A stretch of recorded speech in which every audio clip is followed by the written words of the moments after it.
तो उत्तर प्रदेश में योगी फोर्स भी गद्दारों पर स्ट्राइक कर रही है। पानीपत से पकड़े गए गद्दार नोमान इलाही का कैराना कनेक्शन भी सामने आया।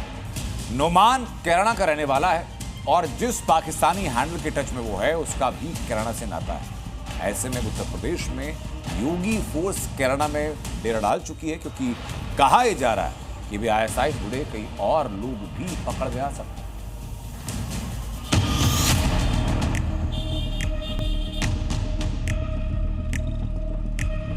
योगी फोर्स जो है कैराना इलाके में पूरे तरीके से मुस्तैद है।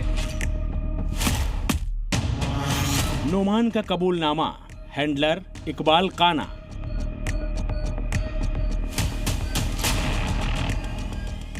जासूसी का ठिकाना कमांड सेंटर कैराना। जैसे जैसे देश के गद्दारों से पूछताछ हो रही है, वैसे वैसे बड़ा खुलासा हो रहा है। पाकिस्तान की हर एक साजिश बेनकाब हो रही है। पाकिस्तान का हर एक सच दुनिया के सामने आ रहा है। खुलासा हो रहा है कि शहर शहर गद्दारों का कमांड सेंटर कैराना ही था और उसका सबसे ताज़ा सबूत है जासूस नोमान इलाही की उसके हैंडलर से हुई चैट और वॉइस कॉल। जांच एजेंसियों की जांच में बड़ा खुलासा हुआ है। पता चला है कि आईएसआई ने ऑपरेशन सिंदूर के दौरान नोमान को बड़ा टास्क दिया था और ऑपरेशन सिंदूर के दौरान नोमान इलाही की बात पाकिस्तानी आईएसआई हैंडलर इकबाल काना के साथ हुई थी। साहब प्लीज मुझे माफ कर दो, मेरी क्या गलती है? आप बैठे हो मेरे लिए, तू मेरा काम करेगा। अब कब करेगा तू काम? आर्मी के 2 प्रिंट दे दे। 2 दिन बस जनाब। कश्मीर जाओ और कैंट की फोटो लेकर आओ। जी जनाब। गुड। ये बातचीत आईएसआई के हैंडलर इकबाल काना और नोमान के बीच की है, जिसके बाद एक वॉइस चैट इकबाल और नोमान के बीच की और है, जिसमें इकबाल काना कह रहा है जम्मू कश्मीर की तरफ जो जालंधर और अमृतसर होते हुए ट्रेन आती है उनकी लोकेशन भेजो। तो नोमान कहता है जी जनाब। जवाब में इकबाल काना कहता है और जाकर देखो उसमें कितने लोग आ रहे हैं। इकबाल काना को जवाब देने के बाद नोमान ने अपनी वॉइस चैट्स को डिलीट कर दिया। नोमान इलाही के आतंक के तार कहां कहां तक जुड़े हैं, इसका पता लगाने के लिए हरियाणा पुलिस यूपी के कैराना तक की खाक छान रही है। कैराना में नोमान के घर से आतंक के सबूत तलाश रही है, जहां से हरियाणा पुलिस को संदिग्ध दस्तावेज भी मिले हैं, साथ ही कई पासपोर्ट भी मिले हैं। पता चला है कि नोमान के पास कुल 6 पासपोर्ट थे। सभी पासपोर्ट भारत के ही हैं और सब में पाकिस्तान की एंट्री है। जब उसे पानीपत पुलिस ने पानीपत से ही गिरफ्तार किया और जब उसे पूछताछ की गई कि आखिरकार में वो कहाँ रहता है, तो पता चला कि वो उत्तर प्रदेश के कैराना में बेगमपुरा मोहल्ला में रहता है।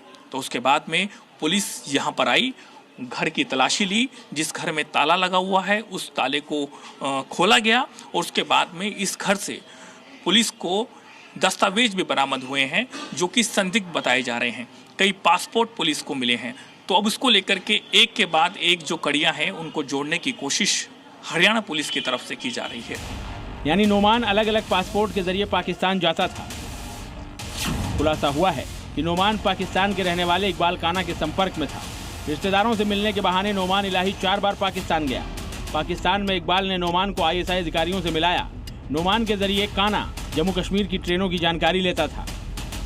दरअसल कैराना को जासूसी नेटवर्क का कमांड सेंटर माना जा रहा है, क्योंकि आईएसआई का बड़ा मोहरा नोमान इलाही भले ही पानीपत से गिरफ्तार हुआ है, लेकिन उसका नेटवर्क कैराना से ही जुड़ा है। कैराना से गिरफ्तार नोमान इलाही के आईएसआई के बड़े मोहरे होने का शक है। कैराना में रहने वाले कई मुस्लिम परिवारों के रिश्तेदार पाकिस्तान में हैं। कैराना के कुछ लड़के पाकिस्तान में आईएसआई हैंडलर्स बनकर बैठे हैं। कैराना का इकबाल काना, दिलशाद मिर्जा, हमीदा, शाहिद पाकिस्तान में मौजूद है। कैराना का शाहिद आईएसआई एजेंट के तौर पर दुबई, मोरक्को, अफगानिस्तान गया।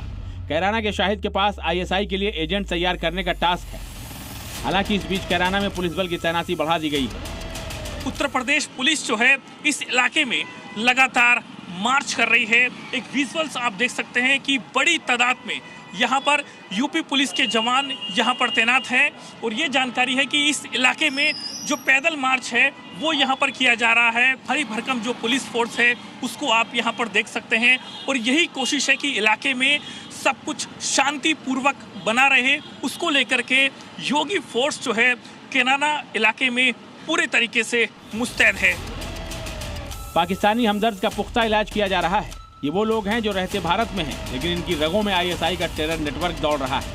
कैराना से जी मीडिया के लिए नीरज गौड़ की रिपोर्ट।